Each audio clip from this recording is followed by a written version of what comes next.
Hello, আশা করি সবাই ভালো আছেন।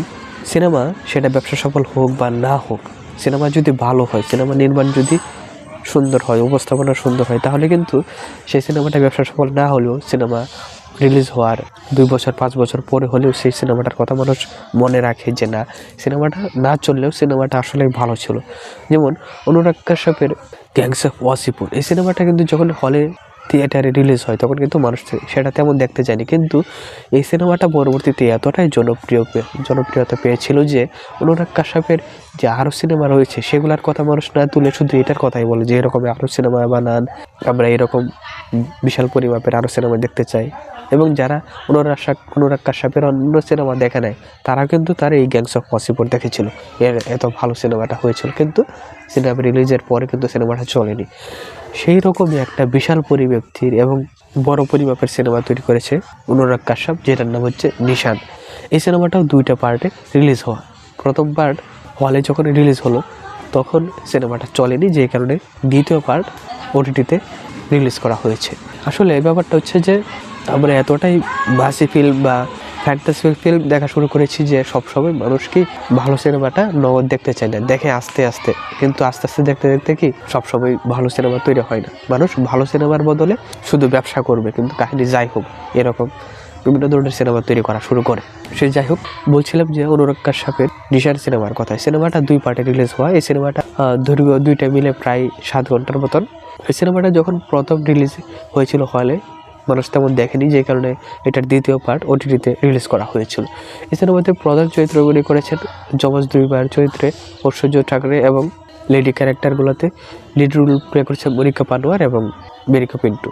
এছাড়া জিসান আইয়ুব, কুমন মিশ্রা, এরা তো রয়েছে, এরাও ভালো পারফরমেন্স দিয়েছে। এই সিনেমার আরেকটা জিনিস হচ্ছে যে এটা কিন্তু অনুরাগ কাশ্যপের অন্যান্য সিনেমার মতো নেই যে গল্প নির্ভর সিনেমা। এই সিনেমার মেন নায়ক গল্প, কোনো ব্যক্তি না। যেমন এখানে ঐশ্বর্য ঠাকরে অথবা মনিকা পানোয়ার, এদেরকে যদি ধরি, অথবা এরা কিন্তু কেউই মেন নায়ক না, কিন্তু এদের সবাইকে দিয়ে গল্পটা তৈরি করা, যে কারণে এটার মেন নায়ক বা হিরো হচ্ছে সিনেমার গল্প। আরেকটা বিষয় হচ্ছে যে গ্যাংস অফ ওয়াসিপুরে কিন্তু প্রচুর অ্যাকশান ছিল, সেই হিসাবে এখানে অ্যাকশান কম।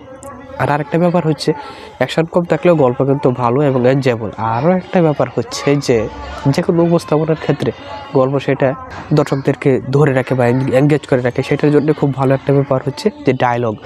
এই সিনেমার ব্যাপারগুলো কিন্তু অ্যাকশান টাইপ, হ্যাঁ, কিন্তু সেটার যে ডায়লগ ডেলিভারি সেটা কিন্তু ডার্ক হিউমারের মতো না। মানে আপনি ডায়লগগুলো দেখছেন সেখানে বিশাল বিশাল থ্রেট দিচ্ছে একজন আরেকজনকে, কিন্তু সেগুলো এমনভাবে বলতেছে যে আপনার মজা লাগবে, আর মনে হবে যে না, সেই ক্যারেক্টারগুলো ভালো কথা জানে এবং সেইগুলা মানুষের ভালো মন্দ 2 সাইডেই দেখে কথা বলতে পারে এবং তারা মজা করতে পারে। এই বিভিন্ন ধরনের ব্যাপারগুলো রয়েছে, সেটা কুমুদ মিশ্রের ক্যারেক্টার হোক বা জিসান আইয়ুব হোক বা অন্যান্য ক্যারেক্টার হোক, সেই ক্যারেক্টারগুলো দেখলে এরকম মনে হবে যে না, তাদের মধ্যে হিউমার কাজ করে, তারা ভালো কথা বলতে পারে, এরকম একটা ভালো লাগা কাজ করবে তাদের কথা দেখে, তাদের ডায়লগ ডেলিভারি দেখে।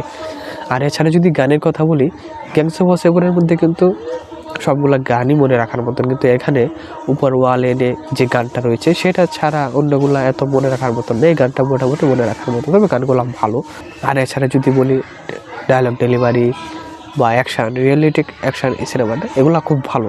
এটা 2006 সালের প্রেক্ষাপটে তৈরি করা একটা সিনেমা, মূলত প্রায় 80-র দশক থেকে 2006-07 পর্যন্ত একটা সিনেমা, এরকম প্রেক্ষাপটে তৈরি করা। তো সব মিলে বলবো যে এই সিনেমাতে বেশি ফিল্ম না, কিন্তু ভালো গল্প। এরকম যারা সিনেমা দেখতে চান তারা অনুরাগ কাশ্যপের এই সিনেমা অবশ্যই দেখতে পারেন। আমি মনে করি যে বলিউডে যেসব সিনেমা তৈরি করা হয় সেইগুলোর মধ্যে যে না, আমি একটা ভালো সিনেমা দেখতে চাই, এরকম যারা মনে করে তাদের জন্য অন্যতম একটা ভালো সিনেমা হচ্ছে সম্প্রতি মুক্তি পাওয়া যেসব সিনেমা রয়েছে তার মধ্যে আমি একটা ভালো সিনেমা দেখতে চাই, সেটা বাসি হোক বা অ্যাকশান নির্ভর হোক অথবা রোমান্টিক হোক, যেরকম হোক ভালো একটা সিনেমা দেখতে চাই। এরকম একটা সিনেমা দেখা দরকার, যেটা দেখলে আসলে ভালো লাগবে যে না, আমি একটা সুন্দর ভালো সিনেমা দেখেছি।